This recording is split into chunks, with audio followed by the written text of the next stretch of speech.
13 Lectures on the Apocalypse by Brother Robert Roberts, continuing reading Chapter 2. To Pergamos. The possessor of the two-edged sword naturally calls attention to that instrument as a preliminary to threatened hostility.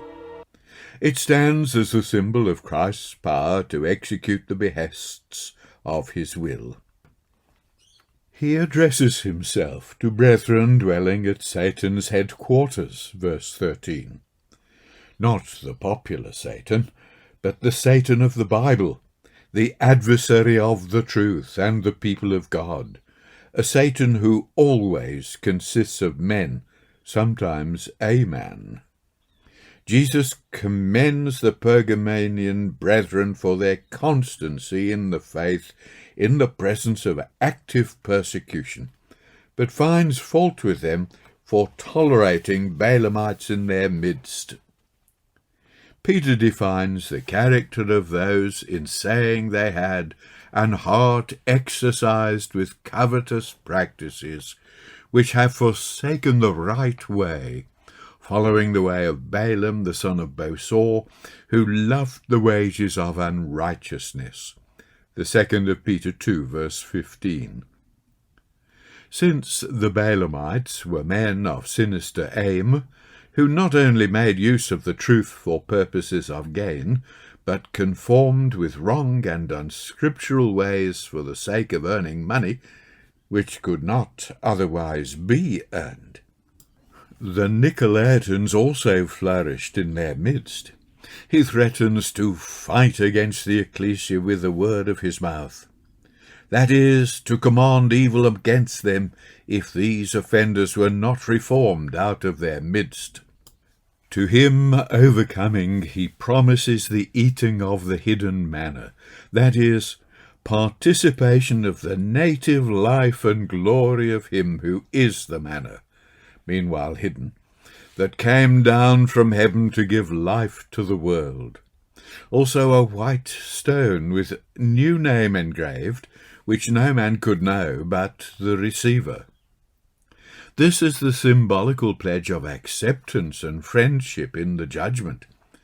It is based upon customs in the East, both judicial and social.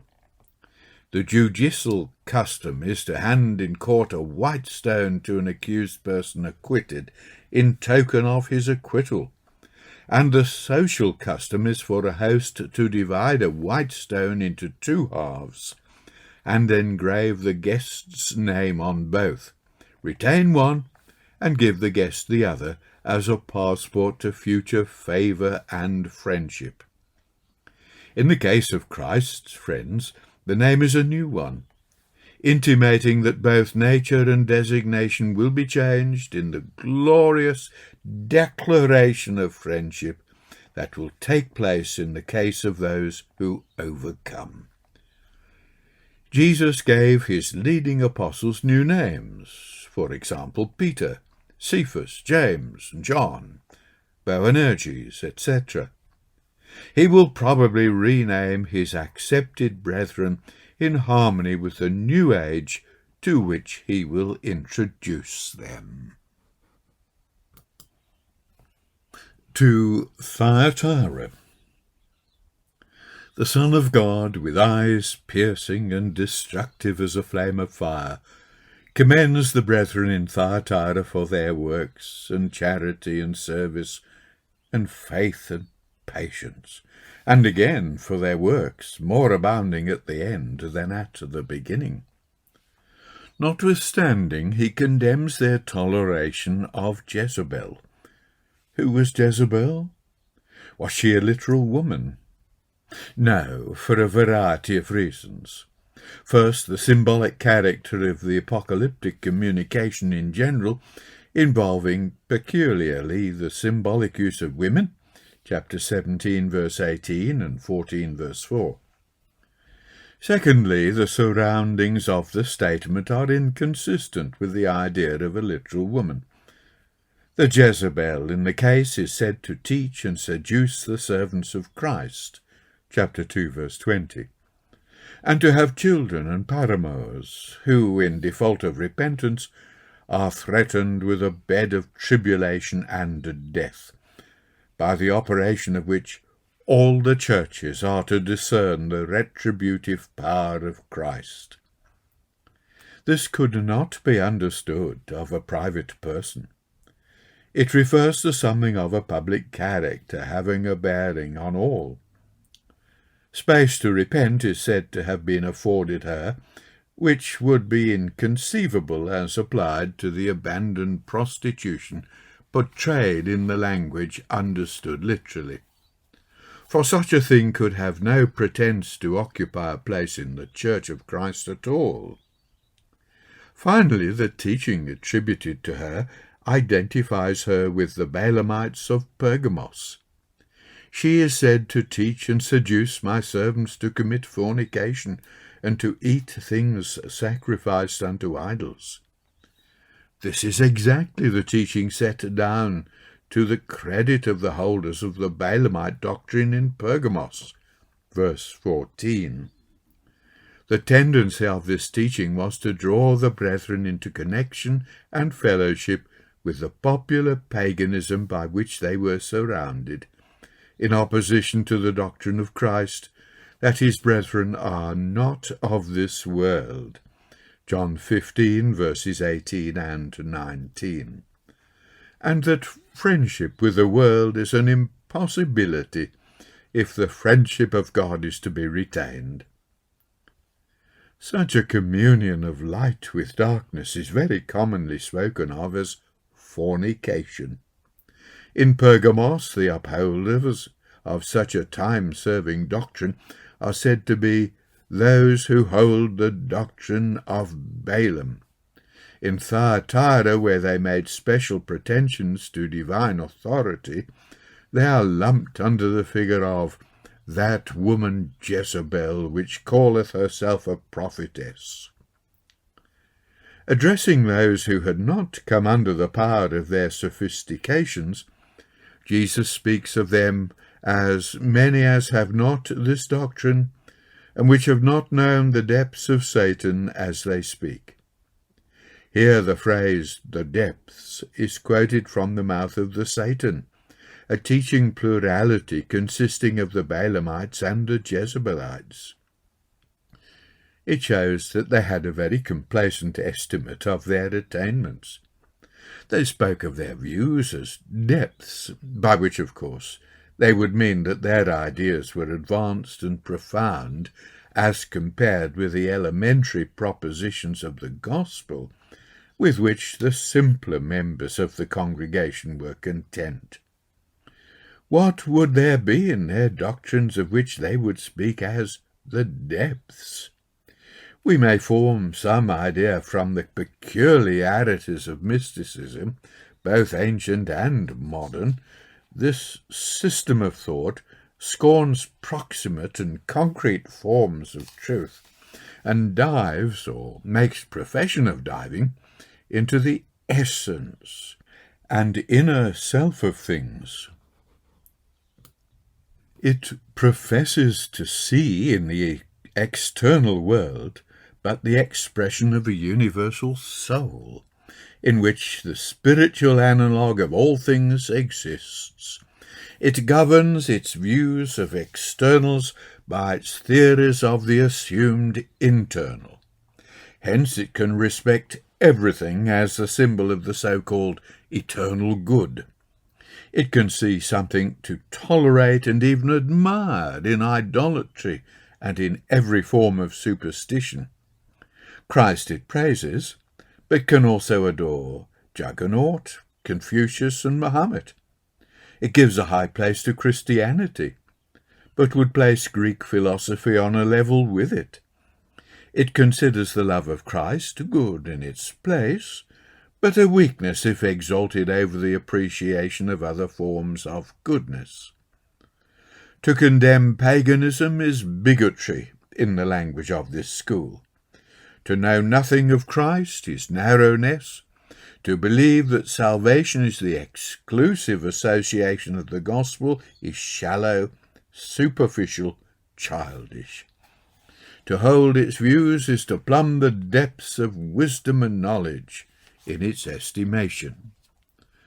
The real state of the case is defined by Paul when he says that, professing themselves to be wise, they became fools.